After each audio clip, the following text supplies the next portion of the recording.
Hi, everybody, and welcome to the Old Guard and Immortality. My name is JL Gribble. I'm the one who pitched this panel to Balticon because the Old Guard was my hyperfixation through most of the quarantine of 2020 last year. And so they gave me the power to be the moderator because I have the axe. That means I'm in charge. Awesome. I'm also a urban fantasy alternate history writer. I'm really into mixing swords with contemporary combat and strong female characters and all sorts of representations. So the second I saw the Old Guard advertised, I was like, oh, Netflix made a movie just for me. This is going to be great. And I'm like low-key, not so low-key obsessed with it. Jeanne knows me. Jeanne knows that I've been talking nonstop about the Old Guard since last August. And so we are here to talk about it today. So I'm going to point you all out to introduce yourselves. Jim, go ahead. Hi, my name is Jim Prego. A little bit about me that doesn't have much to do with this is I'm a naturopathic doctor by training, but I'm currently an adjunct professor of biology at 3 colleges down here on Long Island. I have a whole bunch of other medical and biological background, but I'm a big fan of these kind of movies. And what's interesting is that I didn't know about the comic before the movie came out. And I just saw the movie come out. I'm like, ooh, this looks really up my alley. And I was very impressed with it in a lot of different ways.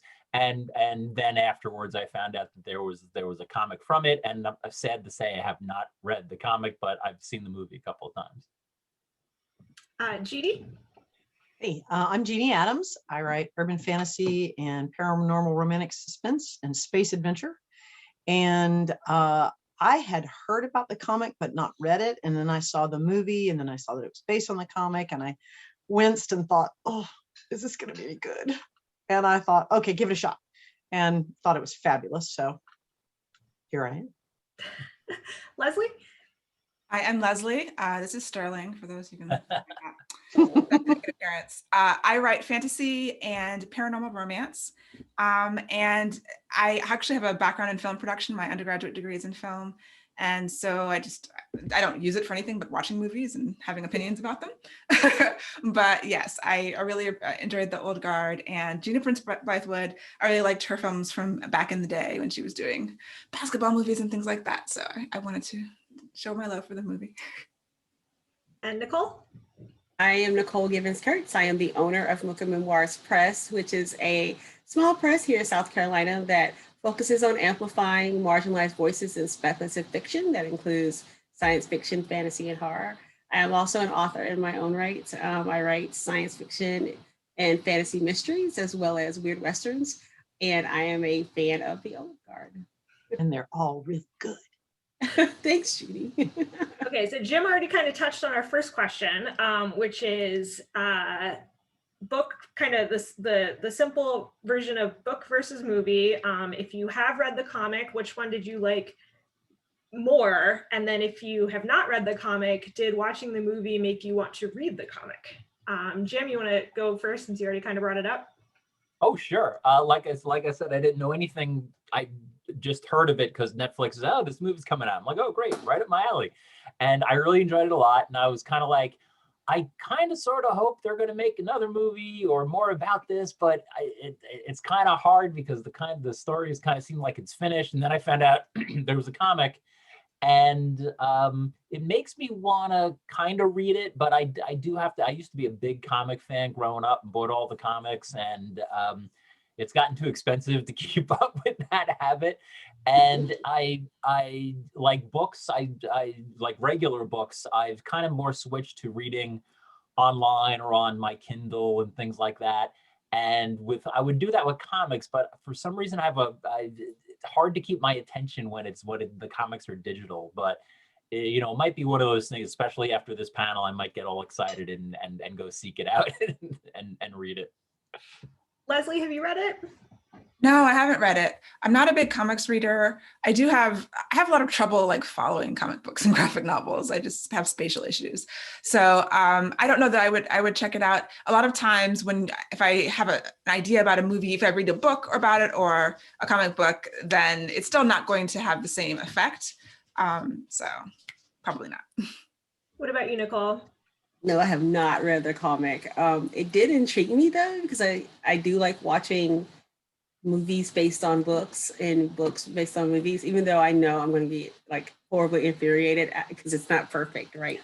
It's not a direct adaptation. They left out all the good stuff. But yeah, I was interested. I just haven't picked it up. Life issues, but yeah, I definitely want to read it just so I can get some of the backstory that I didn't get in the film. Jeannie? I am going to get the comics and read them because I felt like this was an origin story for the sort of Alfred of the group. You know, this is the one who protects all their identities and erases everything. And so now I want to know more about all these adventures they had that he recorded. And was his name Connolly? Copley. Oh, yeah, Copley. Copley. I knew I was Copley. close, but not quite right. So for me, this was kind of, in some ways, like the origin story of Copley. This is how he became their guardian, right? To keep all traces of them off the digital spectrum. And so now I want to go find out their origin stories. Right. And that last scene, the very last scene, it's like, Yeah. okay, what do we have here? So I have read them. The movie is based on the first volume of like 6 issues, which is called Opening Fire. And I read it because I realized that the scriptwriter for the movie, Greg Rucka, is also the author of the graphic novel, which you don't actually see very often. And then I also found out that, oh yes, there will be not insignificant spoilers, but we're going to keep it to the first movie. I'm not going to talk about the second graphic novel. Right. I thought we would just go ahead and get that out there. Yeah. We're going to spoil you. And where was I? Oh, yes. And so I found out via online Old Guard fandom that Greg Rucka, when he signed the contract to write this movie, insisted that not only do they keep the relationship between Joe and Nikki, but that even, you know, obviously the movie could have done, just like a nudge, nudge, wink. Like I thought them saying at the safe house in Paris that he's the love of his life. Okay, that's all we're gonna get. And then we got the van scene. And then I found out that not only did Greg Rucka insist that the van scene would be in the movie, but it is actually longer in the comic. So that made me absolutely want to read the comic. And there are significant differences still between the movie and the comic that I think both of them can be appreciated kind of in isolation from each other. So I like the movie better because I like those changes better. I don't know if I would have felt that way if I'd read the graphic novel first. But if you're a graphic novel reader and that's the sort of thing that interests you, I recommend it. I have the second one, but I haven't read it because I had loaned it to somebody and I didn't get it back until like 2 days ago. So I still haven't read it. But now that I've already brought up the van scene, so this is obviously a pretty significant representation from everything from race to sexual identity on screen in, a pretty, Netflix is pretty big now. But then we also have that Gina Prince Bythewood is the first Black woman to direct a superhero comic book movie. So we have representation behind the camera as well. Do you guys think that made it a better movie? Do you think it should have been changed in any way? I don't even know where I really wanted to go with this other than let's talk about awesome representation in the Old Guard. Well, I with the Joe and Nikki relationship, I liked it a lot. I actually kind of like, man, I'd like to like see a movie or something like about their story, how they met and fought each other and then fell in love and all that. Like, to me, I was like, wow, that would be I almost like you were, someone else was saying that this is kind of an introduction of the Alfred character. In certain ways, I feel like this would be a nice introduction of like an anthology series of talking about the different backgrounds and things like that. But the Joe and Nikki relationship was a big, interesting thing. Yeah. Yeah, Reese just said in chat that we all want to hear about Malta. We definitely. Oh, yeah. Yeah, I think that that's one of the draws to the movie for a lot of people. You're seeing, something you've seen before, the fighting and the warriors and the kind of the badassery, but you're seeing characters that you don't often get to see in those roles together. And then you have a Black woman behind the camera, so she's bringing something, a different eye to it and different focus to it, and sort of allowing different things to shine through, which is the wonderful thing about representation, is that you have these stories that get told, and you get, you know, different cast members who are allowed to have you know, these moments that we've, you know, like we've seen before, but we haven't seen this way. And I really appreciated that about the story. And yeah, any one of those characters, I mean, is really fascinating in and of themselves. We didn't get enough of them. And so I can see, like, that would be the reason to go back and see, you know, I would be afraid that in a graphic novel, I wouldn't get all of that, all the details I want. But I am interested. She left a lot, sort of, you're thinking about a lot afterwards, and you're just wondering about a lot, and they drop you in the middle. And I think it's constructed well, but it still leaves all of those questions that leaves you wanting more. I agree. I just loved everything about the it's Nikki and Joe, right? Joe. Yeah, Nikki and Joe. And everything about that felt real and connected, and within the bounds of the story. Also loved that each one of them had all these languages they knew, and so it became almost like a secret language. I thought that was fabulous.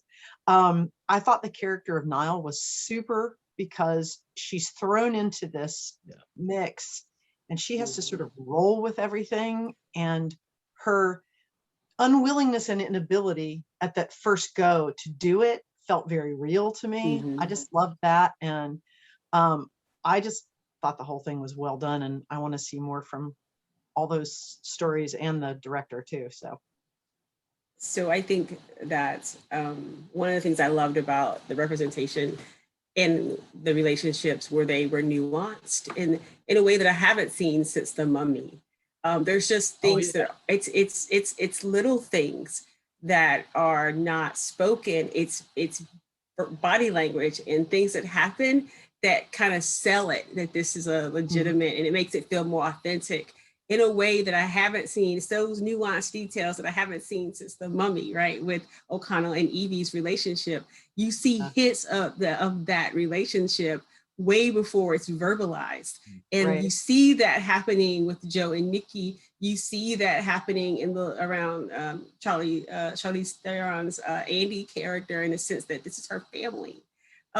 It's just nuanced behaviors that you don't see in superhero movies, that I was like, man, you could actually believe that they have authentically been together for a very long time.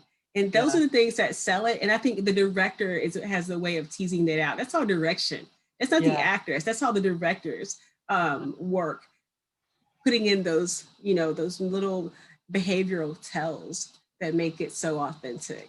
And then even just the minor details that in the movie we have the Quinn character, who, you know, we obviously don't see a lot of her, but she's the only character that they significantly changed from the comic. This isn't a spoiler, but in the comic, she's a Japanese woman named Noriko. But when they cast Veronica, sorry, I have my cast list up. When they cast Veronica Nago, she actually asked, well, I'm not Japanese, I'm Vietnamese. Can we please change the character's name? And they did, and they rolled with it and made her a Vietnamese character instead, which I think is like an excellent detail that shows the care that they went into portraying all these characters. I also loved that, you know, what Nicole's talking about, those little nuances that come in relationship of long term, where you have that sort of shorthand with each other. But also loved the scene where Joe's getting ready to kill the one soldier, goes, "You shot Nikki in the head." He's so mad. This is the sin of sins. So mad. Shouldn't have done that. So indignant, right? Yeah, and it's a reaction that you will. It's so authentic. That would be my reaction, right? Did you just do that? And then one thing I love about this movie too is that this movie easily could have been just a bunch of people kicking butt, you know, and that's not it. But there's that, which actually the combat scenes are actually filmed really well too, which is something that makes it better than a lot of other combat movies nowadays. But it has the character interactions and and you're right. You get the impression that these people have been around with each other for a long time, and that just makes it so much better than just like a popcorn see people kick butt movie. And The combat, like I could do a whole presentation on how the combat in this movie is amazing. But if you start taking the combat scenes in isolation, you start to see a pattern. And this kind of goes into my next topic, especially with Joe and Nikki, where if you look at a lot of the times where Joe and Nikki are in combat together, it's Nikki setting up Joe to do a really cool thing. Yeah. Yeah. It's like service on the volleyball court. Yeah, absolutely. And so that kind of leads me into my next one, which is obviously Joe and Nikki, and then to a greater extent, the entire family, including Andy and Booker, have these connections because they're immortal and they've been together for hundreds of years. And so how do you guys think that came across in terms of the believability of this character is 200 years old, these characters are 900 years old, this woman is thousands of years old? Oh yeah, that was believable. Like you have to take that leap of faith to begin with, right? But again, their familiarity with each other kind of proves that, right? That they have been together a really long time, more than one lifetime.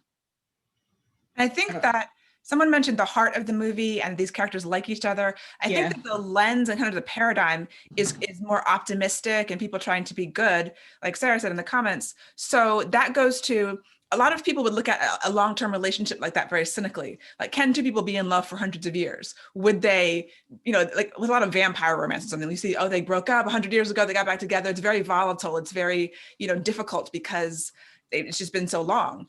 And they didn't take that tact. It's like, oh no, these people are madly in love with each other for hundreds of years. And that is a really positive, optimistic viewpoint to have that I don't think you see all that often.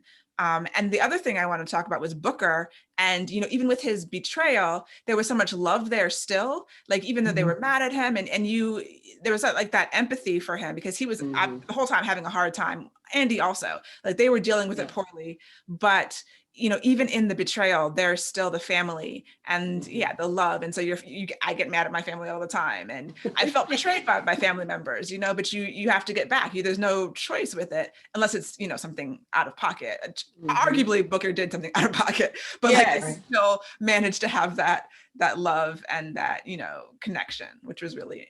I mean, even Booker's actions, he did out of love for Andy and out of love for his family, True. Yeah. So I found it very optimistic too, in the sense that Nicole had put in the chat that it was very optimistic. And I actually went into watching it thinking, please don't. I was prepared to turn it off because I thought it was going to be depressing and, whatever. And the more I saw, the more I watched, I thought this is actually an optimistic movie in the sense that you get to see that moment with Andy and the shop girl, where the shop girl is, and you see Andy reassessing her place in the universe in some senses, or how she relates to non-immortals. And then the scene where she talks to Booker about, why did you do this? And, in the hospital, and he's like, or in Copley's office when he shoots her, he's like, maybe we can finally die. We're the alone ones. And she's like, we're not alone. I think what I wrote in the chat was that like Leslie, I was originally thinking, I was like, man, this definitely proves that the idea that, or the theme of vampires, that living a long time makes one cynical. And I was like, this definitely proves that it does not, or it doesn't have to. Right. It also proves that just because we're in a sense of like Watchmen, I'm thinking of Alan Moore's Watchmen, that just because I'm powerful doesn't mean that I have to be evil. Right. And that this concept of, if I live forever, I'm going to have disdain for humanity, or in a sense that I'm going to become, malevolent in some manner. That doesn't have to happen. And I think the Old Guard proves that. It takes those tropes and subverts them. Like, yes, you can be powerful. Yes, you can live forever and be a superhero, but it doesn't have to be these negative things that we've seen done over and over and over again. Well, I think there's a difference there though between vampires and other immortals, because at least I'm a big fan of vampire stories. To me, the whole idea of the vampire is not so much the living forever that makes you cynical and all that. It's the fact that you are literally a leech on society. You are draining from not even just draining blood and killing humans, but you're literally draining society and you're not contributing to society. Vampires literally are parasites on humanity. And a lot of vampire stories go around that. And that's why, vampires have that struggle between their humanity and now being a parasite. And that's where to me at least, that's where all the cynicism and stuff comes from.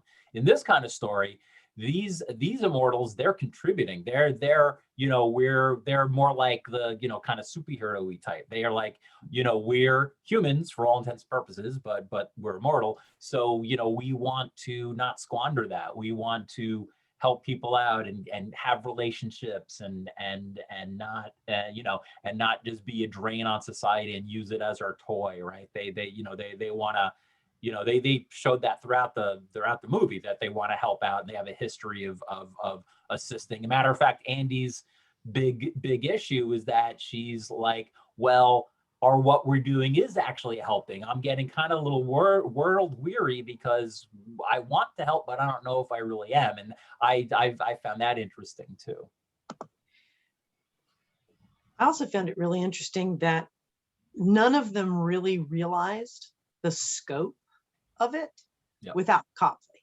Yeah. And his boards and if you save this person here, it may not seem like it means anything, but 2 generations later, it means a cure for this. And this person saved 400 people on a troop ship in World War II because you saved his grandfather. Doesn't automatically come up in polite chit chat. It has to be tracked that way. And that Copley did it was, I think, to me, that was the big reveal moment where you go, wow, you really are helping.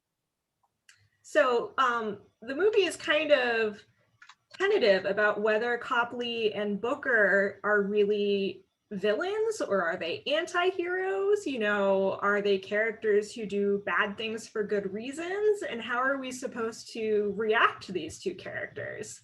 I know that there's a lot of Booker apologist, discourse on online fandom. So I wonder what you guys think about that and about Copley's role in all this.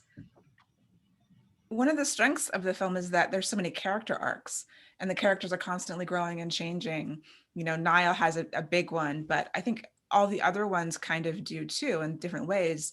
And you see Copley, his change, his realization that, his pain has caused this, but now he's backing the wrong horse. He sees how awful Merrick really is, and he's just going much further than what he thought was going to happen. And so a lot of the people are coming from a place of pain. And I don't know that they don't really find healing here, but they do go through a transformation. And then you get the idea that maybe by doing this, Copley will find some peace by giving back. And, we can only hope that Booker doesn't turn into a true villain if there's a sequel with Quinn. There is a sequel. They have announced a second movie. So. Cool. Yeah, and so I'm like, I wouldn't call myself a Booker apologist. It's just a very human, flawed character who is coming from a place of extreme pain and grief. And, someone in the comments, Doc, said that vampirism is a curse. I think immortality is a curse, even if it's not vampirism. I would argue that living forever, watching your loved ones die is definitely some kind of curse. So it's going to create that well of pain that makes you do things that aren't great, just like watching your wife die, it would make you do something terrible. So yeah, these character arcs are just really strong and interesting. So I found that very interesting too, in that, grief makes you crazy even when you're not immortal. And if you're facing grief over several centuries, how does that eat at you? And I thought there, even though it was sort of a short and very minor sort of thing, their exploration of that, or their identification of that, was really poignant. I thought with Copley, I kind of felt like this was kind of like it was a redemption arc for him in a lot of ways, and so I like that. With Booker, I understand why the characters basically exiled him, but at the same time I'm thinking like, man, anytime you exile someone from a group of good people when they did something wrong, they just become worse. I'm like, you guys got to keep an eye on him. Right. Yeah. I definitely view that as these people did not grow up in the era of mental health, and Niall is still too young to put her foot down and say that man has undiagnosed depression, and what are you people thinking? Right. No, I think that I definitely, you know, Booker tells Niall at the end that she's going to be really good for the team. And I think that Niall, as a contrasting character to Andy, is pretty amazing. You know, you have the kind of surface comparison of these two women are warriors. Andy even tells Niall that she comes from warriors. But how awesome is it that we get to see a young Black woman who's a Marine, which is pretty badass. That's, you know, that in itself is something that we don't often see, which is pretty amazing. Yeah.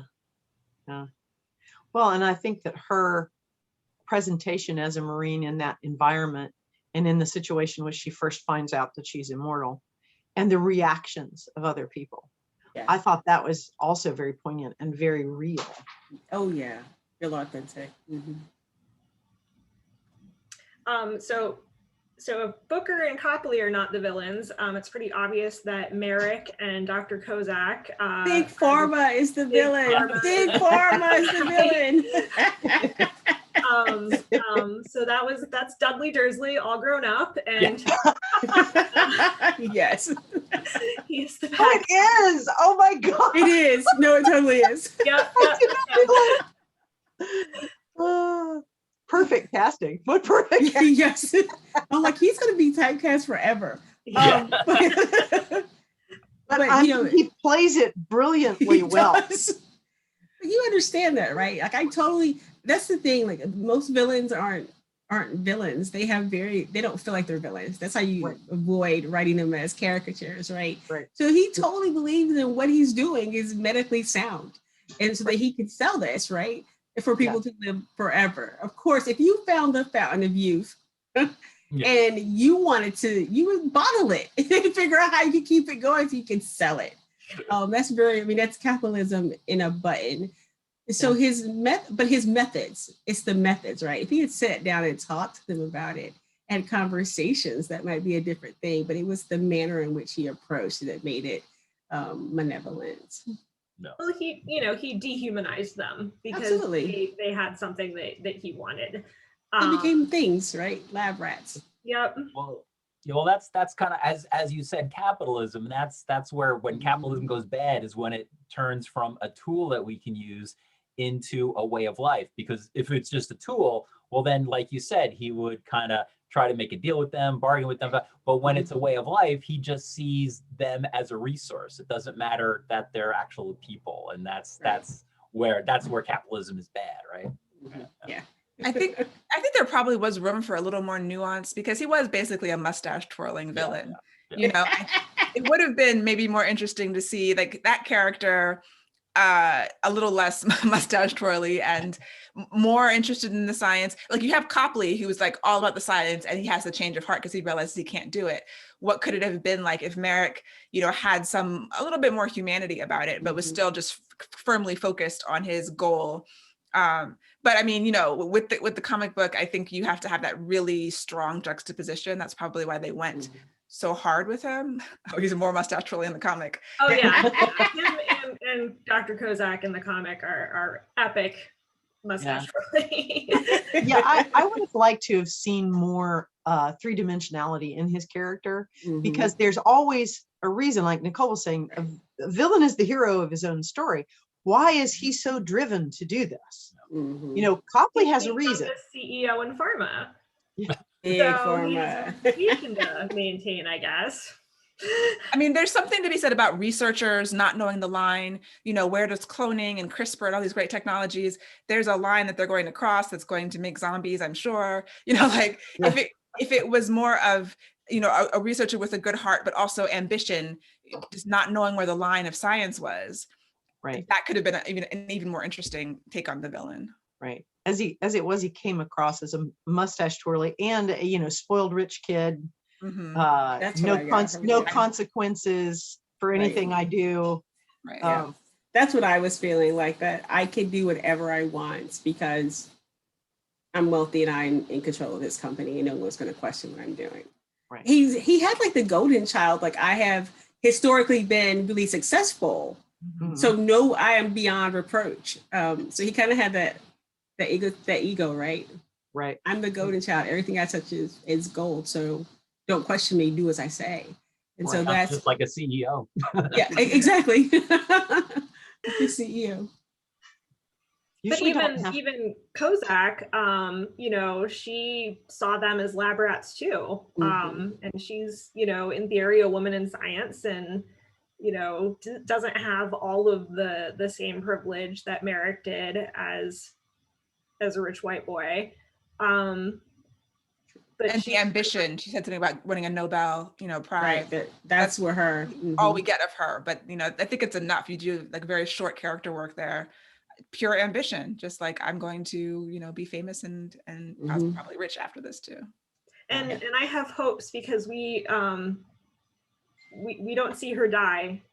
Niall kind of knocks her out, but she is somebody that we don't see, you know, fall through the roof of a car. So And all those samples are still there because in the building. Yeah. So yeah, who knows what's gonna happen. Yeah. Right. They didn't destroy the things, so. So those were all of my main questions. Did any of you have any other topics you wanted to bring up? Otherwise, let's start pulling stuff out of chat. If anybody in chat wants us to bring up anything in particular or ask any questions. I love I wanted- the comment Go ahead. that Sarah just made in the chat about she enjoyed the end battle and, oh, look, you have Andy's axe and that's really not going to help you. I also have to say the fact that Andy had a case designed for her axe just Yep. made me so happy. I know That was it's a ridiculous thing, but it was No, like, it's perfect. oh, look, it's a banjo case for her axe. There's so many great details in that movie. Like I know people have asked me, where did Niall get that change of clothes? Booker actually grabs it as they're leaving the Charlie safe house, which means at some point between when Andy picked Niall up and brought her back, Booker had to go shopping for her.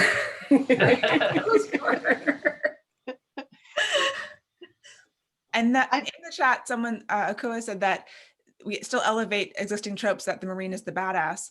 And I didn't think of Niall. I mean, she has badass skills. She's been trained, but I think she'll get there, but she still had all the compassion and she was still dealing with the trauma of actually having made her first kill. That's why she walks away. So I don't know that that trope is being played out in that way. It's really showing, you know, a different side of it. Like she can be a Marine and in this combat zone and still have that compassion and not want to kill people, even people who are obviously trying to kill her and the people who are around her, you know? So that was something that was just kind of turning it on its head a little bit. I thought that too. And I thought she was very well portrayed as someone who had that balance of compassion and ability. And there was one point where in the fight in the Merrick building where 90% of the shots are headshots. And I was like, and then I went, wait, they've had hundreds of years to protect.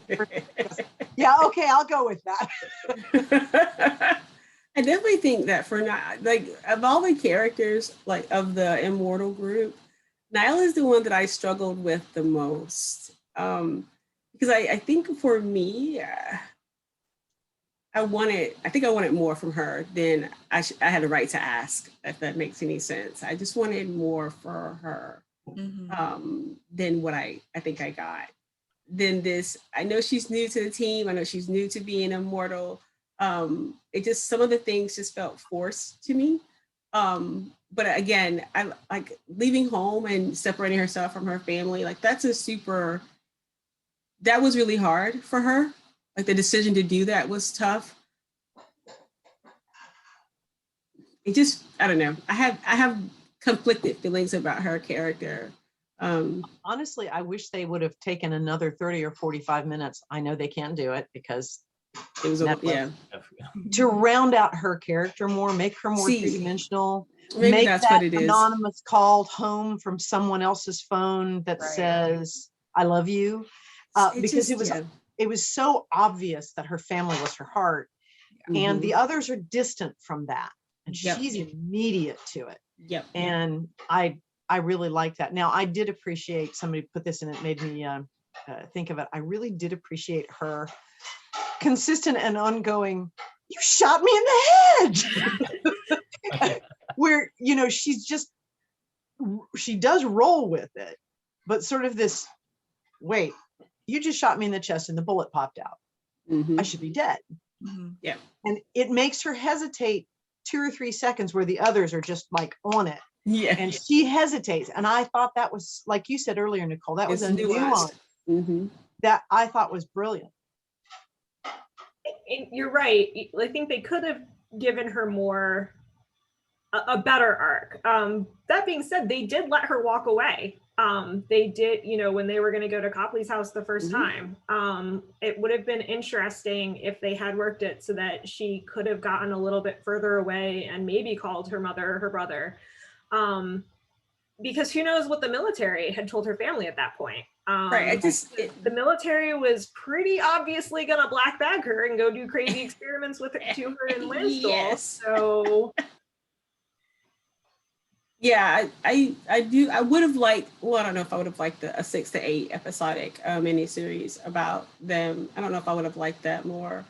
I definitely just wanted, there were some things that Niall's character did that I'm like, ooh, it's such a trope. Can you not do that? But it's in the grand scheme of everything else, I was like, I guess it works. And I want to go back to something you said earlier, Dale, about the fight scenes, because I've done some programs on how to choreograph fight scenes, and I always like to slow them down and watch them and see how they do them. And, you know, so you can tell sometimes when they've had a professional choreographer do it, or the difference between a professional choreographer who's usually doing dance stuff and a choreographer who's a fighter doing it. And this one, I didn't check who their choreographer was, but you can tell it's somebody who knows the weight of a weapon, like an axe or like something else, because you fight completely differently with that kind of weight. And I loved all the fight scenes. I thought they were great. I like how when they were fighting, they didn't just glide off and get back up and like, oh yeah, I'm great. It hurt them.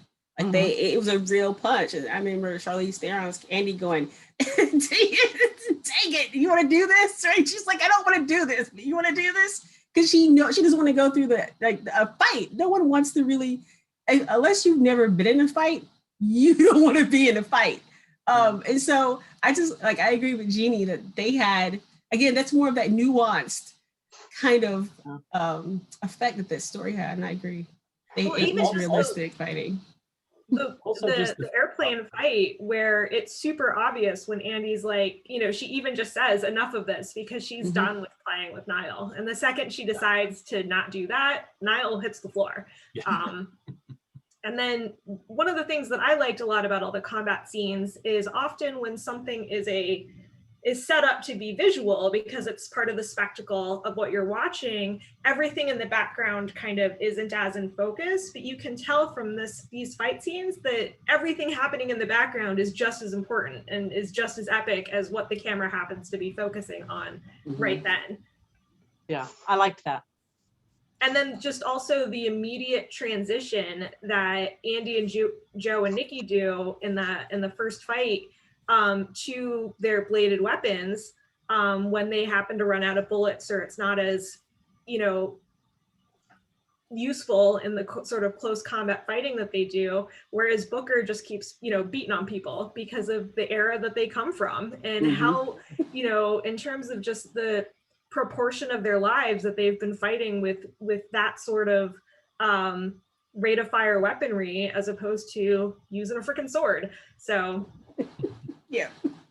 I also just from the filming technical aspect of it, there's a lot of shows and some, sadly, a lot of movies too, where they don't want to bother spending the time to really choreograph, and the actors don't really know how to fight, or they don't have the stunt people to do it well or whatever.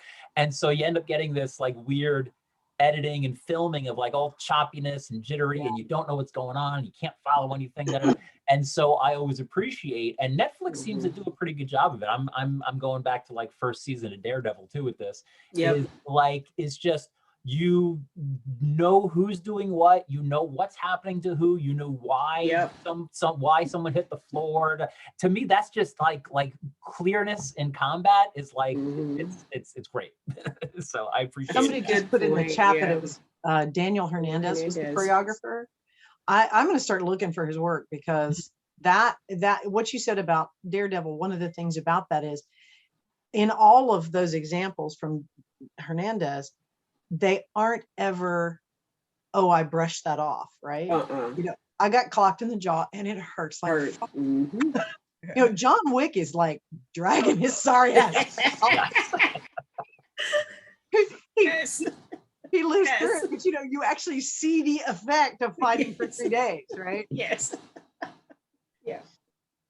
And then the idea of the immortality ending, you know, and that's being something I think they all kind of long for, especially Andy's character, but she's not done yet, you know, and like why it's over, I'm finally done, but I can't just give in. I have to keep going.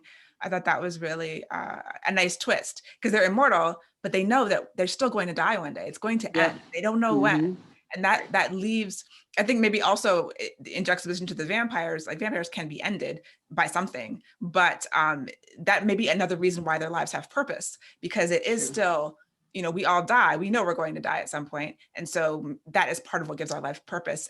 That can be the same thing, even with 100 or 1,000-year lifespan. That end point makes it all worthwhile, even if you have to keep reminding yourself of that. And even when that endpoint is staring Andy in the face, she still insists at the end, I go in first. This is my job. I'm the leader. Yep. Yeah. Yeah. Well, and I loved the scene in the hospital where I think it was Nikki who says, all things die. Mhm. Yeah. They do. And you don't know when.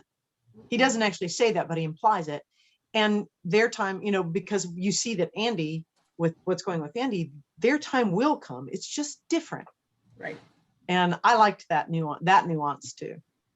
Well, that anchors them to their humanity, because we don't know when we're going to die either. No tomorrow is promised. And they're in that same boat, was what Leslie was saying.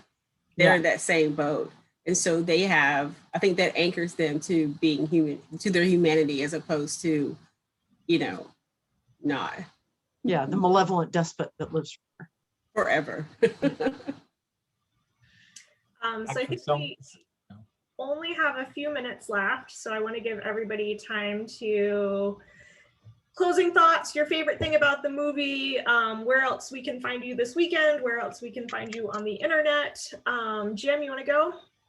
Sure. Well, I'll just make one comment. Sarah just said something like, I love how everyone else just automatically and easily start protecting Andy. And one thing I thought about in the movie, it's like, wow, Andy has been fighting for a couple of 1,000 years, knowing that nothing can kill her. Like how would, if you suddenly, oh no, now things are going to hurt and kill me, and like you suddenly have to change your fighting style. Just like, you have to, actually have to duck and things like that. And I'm like, that must be tough for her. So it's I'm glad everyone helped out. Where I don't know, I don't really have a specific favorite part. I just enjoyed the movie. Where I'm going to be, I have 2 panels tomorrow night. One is actually on the Snyder version of Justice League.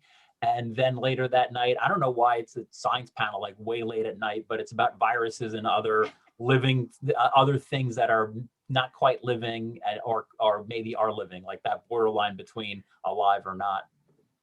So that's me. Jeannie? Well, you can find me on my website, jeannieadams.com. I spend way too much time on Twitter, which you can find me at Jeannie Adams. This is my last panel for tonight, but I'm on a couple tomorrow, and then I do a reading on Monday. Nicole? I have 2 panels tomorrow. You can find me at NicoleGivensKurtz.net or Mocha Memoirs Press. Other one this way, this way, .com. Or you can find me on Twitter at Nicole G. Kurtz. I'm around. Just put my name in, and you can find me all over social media like a rash. Leslie? I will be moderating the Falcon and the Winter Soldier panel tomorrow, and I have a reading tomorrow afternoon also. And I'm also at lpenelope.com and Twitter and Instagram at Leslie Penelope. And I am on that panel. Gribble. I review lots and lots of books, including a lot of queer romance. at jlgribble.com, and I'm on social media at Hana Edits, where I share all of the Old Guard gifts. Please come talk to me about the Old Guard all the time because I love it. And I'm gonna go hang out on Discord if you guys want to keep chatting about it. Thank you all so much for indulging my obsession. Thank you to Balticon for giving me an official outlet for my obsession. That's pretty awesome. And I hope everybody has a great night and a great rest of Balticon. Great. Everybody. Good night, everybody. Thank you. Bye, everyone.